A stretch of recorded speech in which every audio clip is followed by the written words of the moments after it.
of options that we might have.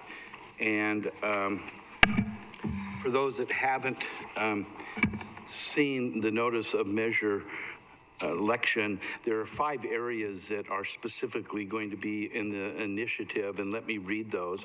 Number 1, enacting and enforcing any ordinance or regulation imposing a fee, fine, tax, or similar assessment primarily or exclusively on care facilities.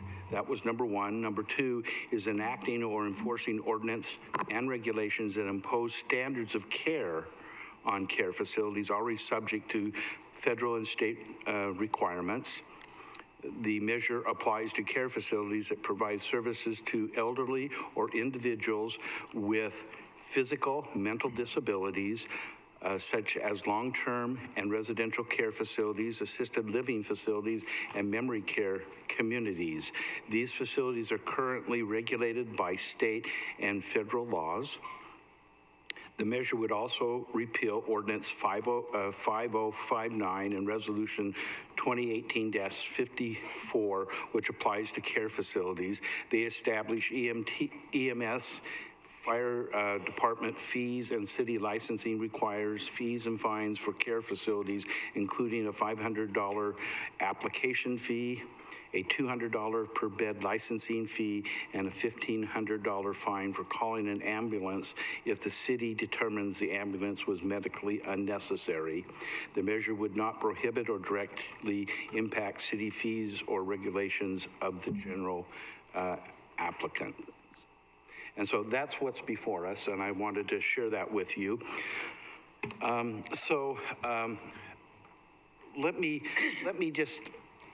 Let me share, I think, a couple of options we have, and then I'm going to turn it over to our fire chief to give us a little input from a perspective of, Kelly and I had an opportunity to talk to the chief on Monday just to get a background from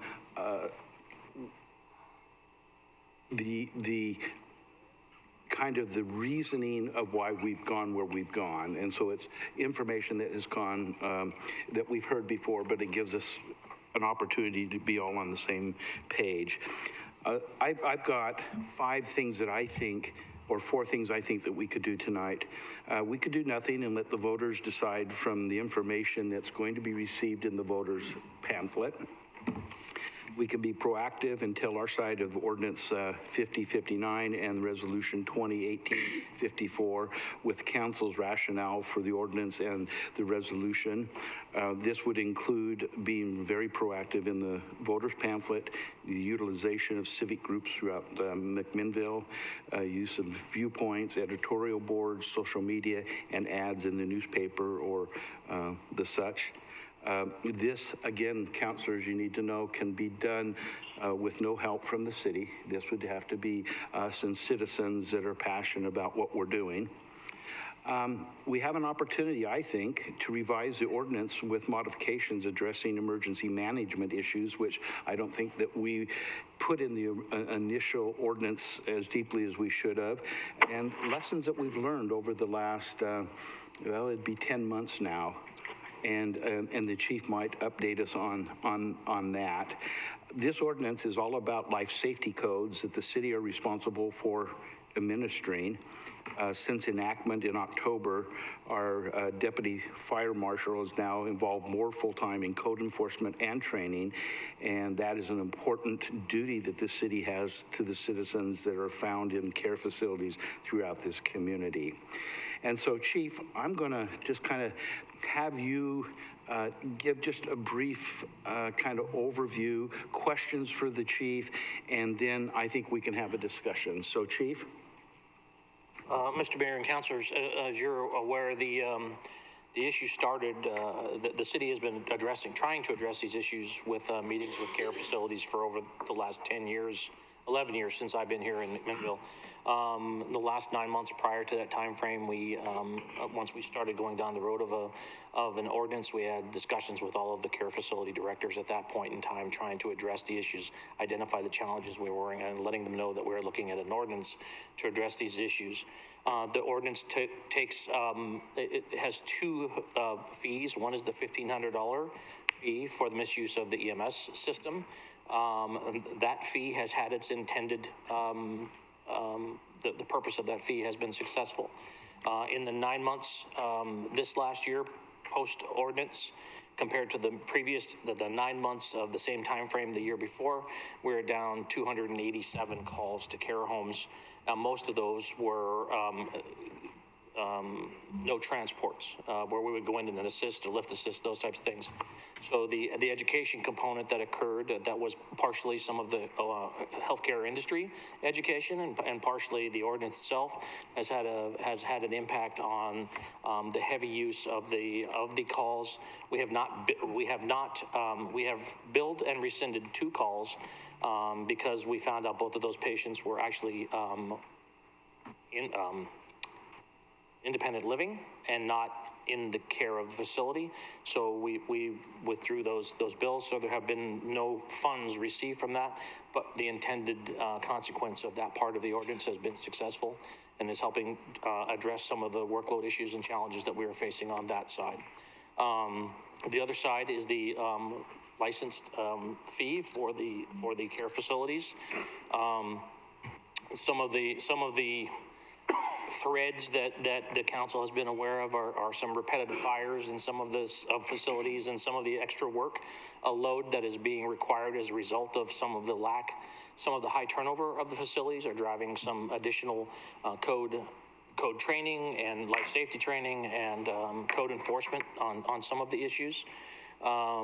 We've had some repetitive long-term code enforcement challenges where we've had quite significant periods of time with a violation in effect where we're trying to work through the significant processes to try and get it addressed with the care facilities. And what we found is that getting into the facilities more frequently than just their annual relicensing has given us the ability to address some of the issues before they occur. So with an annual inspection, we get to get in the facility more, whether it might have been a 2-year requirement at the state requirement for their annual licensing, or a 3-year, depending on the level of facility.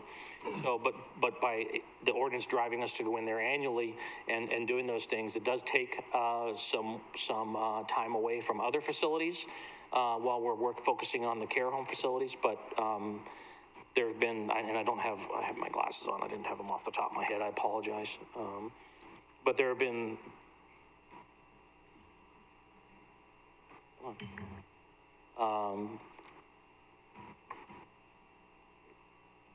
page up. There were 102 violations just since the ordinance enacted with our codes, deputy fire marshal out in the facilities. And we had 32 re-inspections off of those enforcement actions or those violations.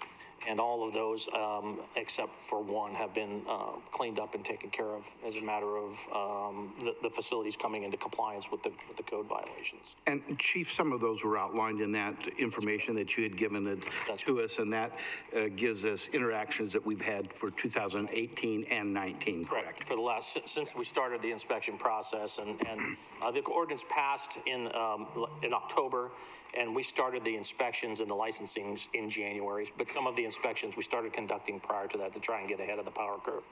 And then the trainings on the other side of the coin, there were 370 some employees that were training conducted in a variety of different trainings. And some of it was a result of code violation issues, some of it was a result of fires, and some of it was a result of annual training. So there's been an increased urgency on our side to try and address some of the life safety issues. Our concerns about those facilities are those are the most vulnerable citizens in our community, and we want to try and do the best we can to protect them. We take life safety very seriously, and that's our goal is throughout this process. And then given the amount of turnover that these facilities see, and the challenge for us is trying to keep the staff up to speed and ensure that some of the things that we're supposed to be checking on or educating on or our compliance issues are maintained. The annuals have been much more successful for us than the once every relicensing. Thank you, Chief. And so I think at this point, let me share with the council. If the council decides to move forward with a competing measure, the council must file referral text, and this would need to be done during a regular meeting. And so you'll see that we have a placeholder on our agenda tonight if we're moving that direction. But it must be done by August 16th. That is no more than 30 days after filing of a petition and no later than 80th day before the November 5th election. And so that's why we put this into a work session, and it's before you tonight. So with that being said, I'm just going to open it up for discussion among the council. Again, we've got David on the phone who can talk to us about legal aspects, and we've got the chief, and we've got Jeff also. But again, they can only give us facts as it relates to our ordinance and our resolution. David can give us more directional types of pieces. So I'll just open it up. Mayor, could we actually ask David or Jeff to kind of talk about what happens if we do this, what can happen to that particular ordinance? I mean, if it's challenged, what the time frame is and things like that. I think it's important for the council to know. David, can you address that? Yeah, can everybody hear me? Yeah. Oh, yeah. Oh, yeah. Okay. Is Melissa there by any chance? Yeah. She is. Okay, so Melissa put together a memo for your read-ahead packet, I believe, that outlines the timelines and the process for putting together a competing measure, the deadline for the council taking action on that, and then the process that's involved with the city attorney or myself writing the ballot title and posting notice of that ballot title. It's the same process essentially that I went through in drafting the ballot title for the initiative petition when it was filed before they began gathering signatures, where I'm basically directed under state law to prepare the question, the caption, the question, the summary within word limits of what the competing measure is accomplishing. And then also, just like with the ballot title that I prepared for the underlying measure, it can be challenged, and any interested a person, I believe, can file a challenge to the ballot title, claiming that it does not meet the statutory requirements. That goes to circuit court, and then there's a process for the circuit court judge to review the ballot title and issue either accept it or issue a new ballot title in its place. That process, if it plays out like it did with the original initiative, can take up to I want to say 25 to 30 days. It just depends on how quickly the circuit court assigns this to a judge, how quickly that judge lays out the briefing schedule, and while it happened pretty quickly with the challenge for the for the original ballot title I did on the charter amendment, there are some deadlines in play even after the council takes action by its deadline to adopt a competing measure, that the ballot title has to be completed, and this is where I need to rely on Melissa, but it has to be completed by a certain date prior to the election. And I think that there's some concern that if the ballot title were to be challenged, that it may not be practical, possible, that the court would actually complete its review process and issue a new ballot title or accept the ballot title that I prepared in time to get those materials to the county clerk's office before that deadline. So, and Melissa, if you can add to that. Yeah, so we would, you would need to have the final ballot title and explanatory statement done by September 5th. So that whole process with the ballot title challenge process. That would have to all be done and then ready to file by September 5th. Which is Thank less you. than 30 days, yeah. Your 30 days is from when this last measure was filed with you at the council meeting, yeah. But as David said, it But you, about 30 days on the initial initiative that went through, so.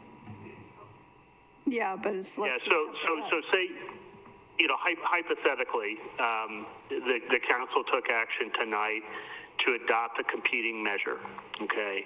And that means adopting the actual language of that measure and what it would say. And you wordsmith that, you come up with what you want that to be, you approve it tonight and say, this is what the competing measure is going to be. Then I need to prepare the ballot title to go along with that. So, you know, I can probably carve time out of my vacation tomorrow and put that together and shoot it off to Melissa for her to publish notice. And then, but that can be challenged. And so if that is challenged, that basically puts us into a court process that has an indefinite timeline. And I want to say, is it like the 80th day or the 60th day, Melissa, before the election that the ballot title, the final version of the ballot title has to be filed with the court? Yeah, 61st day before the election. What's that? But that would then put us not in the November election, wouldn't it? This has to be on the November. It would still be in the November. It has to be if it's, Okay. So essentially what could happen is somebody could come in, challenge the ballot title, and cause a court delay in the finalizing of the ballot title that could push us beyond the election deadline for getting the competing measure actually onto the ballot. That's what I was saying. Thank you, David. In just lieu of time so that we can have a discussion, I think we've had updates from the chief. I think you see the concern of possibly moving forward on a competing measure that it may not be completed in time to hit the November election. But I just want to open it up and see if there's anyone on the council that has a strong feeling that they would want to have a competing measure go on the November ballot. I personally don't. Okay? No. Okay. So with that being said, there's one thing that I would propose, and this is something that doesn't have to be done tonight, but we, number one, the $1,500 fee for non-emergency EMT calls is working. I think it's appropriate. It gives us the ability to recoup our cost. And our costs are about, we charge more, but our pure costs for services rendered are about $1,500, correct, Chief? And so we have seen, you know, last year having 500 non-emergency calls, and to this date, it's primarily been relieved. And so what we can understand from that is we're looking at, you know, over a year's period, having 500 would-be calls that take our service away from our citizens within the city that are real emergencies. We have that time regained, and I think that fee has helped us ensure that happens. Secondarily, I'd like to propose that we take a little bit of a look at a revision to the existing ordinance and a resolution, keeping that $1,500 non-emergency call, and then keeping the one-time licensing fee at $500 because that enters into the system. That's a one-time fee. Most have paid that, so it almost is a moot point. And then what in having an opportunity to at least go on one presentation to a care facility and having a number of letters and emails, I would submit to you that if a care facility has no major life safety code findings for a period of 2 years, then we would put the fee at $100 a bed. And that's, I feel very comfortable that that is for our training and going out and doing our annual review there, that would be appropriate. If we have a finding that is, again, a major life safety code, and we'd have the chief tell us what that would be. This would be coming back to us at a later date if we do this revision.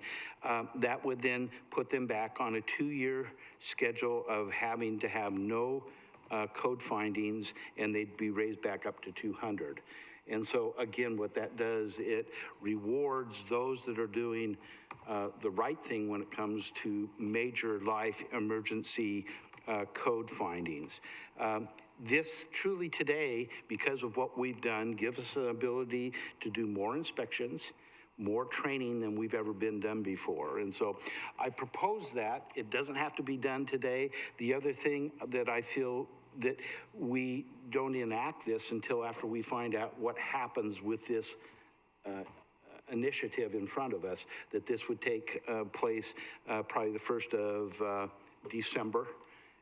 But we can do the legwork, and I think it is addressing some of the concerns that I've heard from those that have heard some of the presentations. So I'll throw that out. And So you're saying, Mayor, that we could go ahead and enact this, but it would not become effective until after we know how the election turned out? correct. Okay. Just want to clarify. So I just open that up and see if that's something, what your feeling on that. Again, I'll be very honest, we really need to group together as a council if we're going to take our story out, and we're going to have to put things in the voters pamphlet and share why we're doing what we're doing in a much more, I think, effective way than we've done right now. So I open it up and just ask for feedback so we know which way, what direction to go. 2 things, I guess. The first one for you, Chief, would be, of the 102 violations since enactment, how many inspections was that to get to those?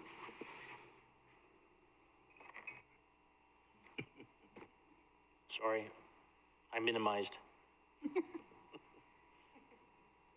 Well, I'm locked out of mine, so I couldn't look it up myself. Looking.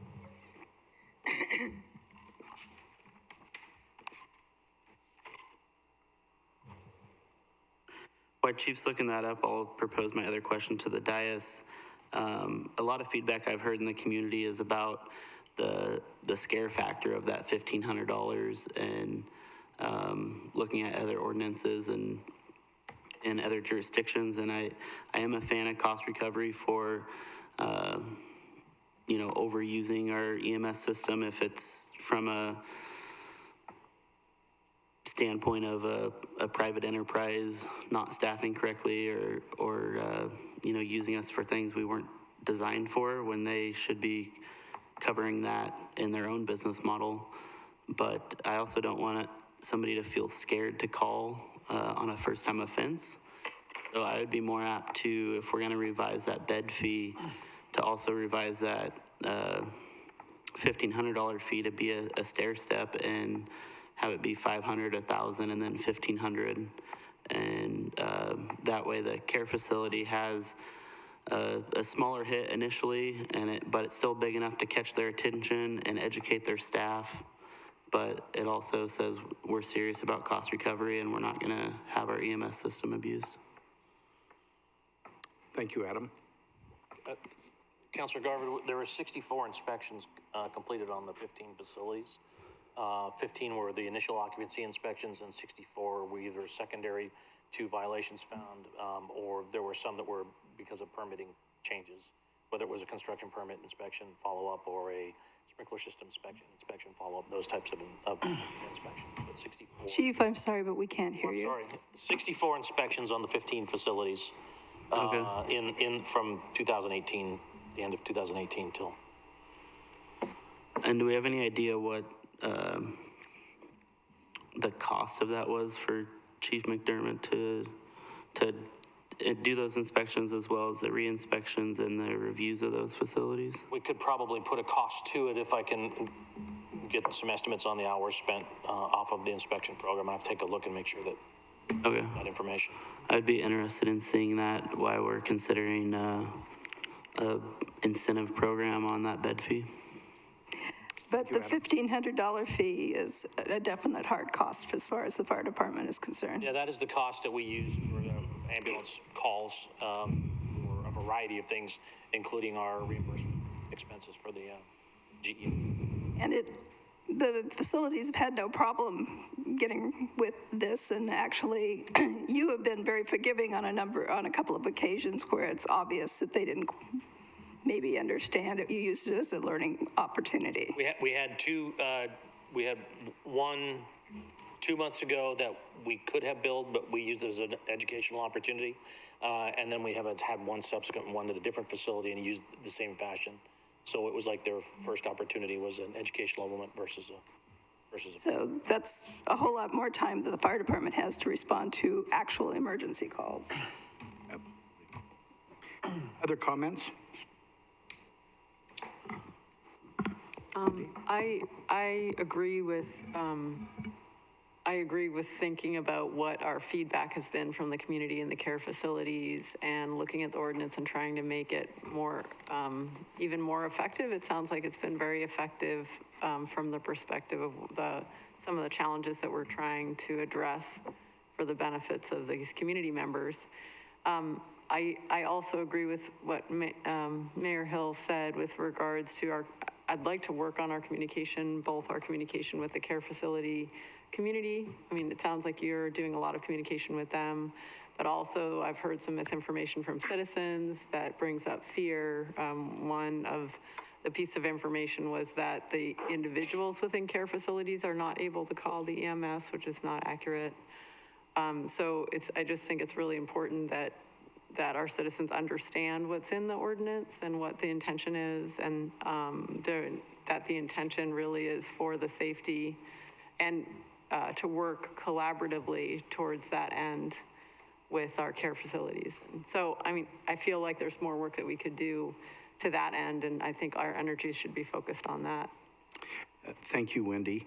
Again, it's 7 o'clock, and so I've heard from the council, I think, that we're not interested in a competing measure. I think that's off the table, correct? And so I think what we would do at this point is give a charge to the chief to take some of the information and come back and make a presentation to the council at a regularly scheduled council meeting, and then we can have a fuller discussion and we can look at some of those true costs that Adam was looking at and know that we possibly, that would be a direction that we'd like to go right now, is the revision of the ordinance and the resolution to make it, to include our learnings and to be able to say that we've been listening to the citizens and to the care facility individuals within our city. Well, Go ahead. oh, I'm sorry, I wanted to add one thing because David and the chief came and talked to us about some revisions that they also suggested in addition to what we're talking about, and we would want to incorporate those into any changes we do. Okay. That are on the state level. Sal? Yeah, my only suggestion, Chief, is that if you're going to make changes, I'm not really enthusiastic about making changes while there's a question in front of voters, but if that's the sense of the group, I'm not usually opposed to it either. But I think that you should be meeting with the stakeholders now, because until there's no more opportunity to prevent a ballot measure from going forward, I think that those conversations should be continuing. Councilor Peralta, in my short-sightedness or uneducated, we'll call it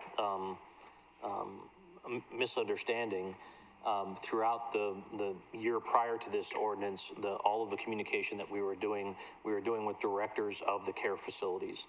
And quite frankly, I apologize to the Care Association. I had no idea there was a Care Association involved in the process, or that would have been involved in the process throughout my tenure. So that was a mistake on my part.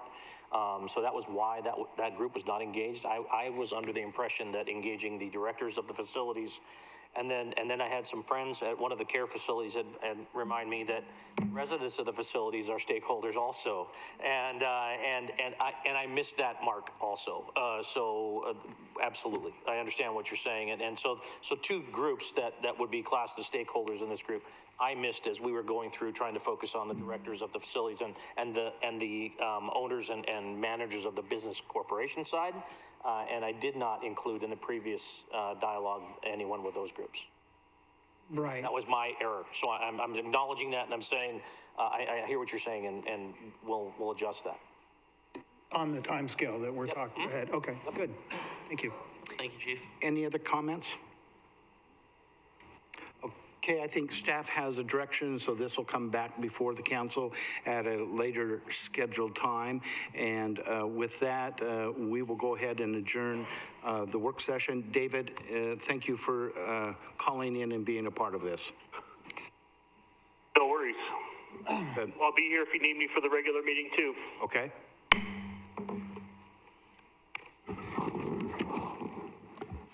We should have done ordinance just to make David work tomorrow on his vacation. I know. So.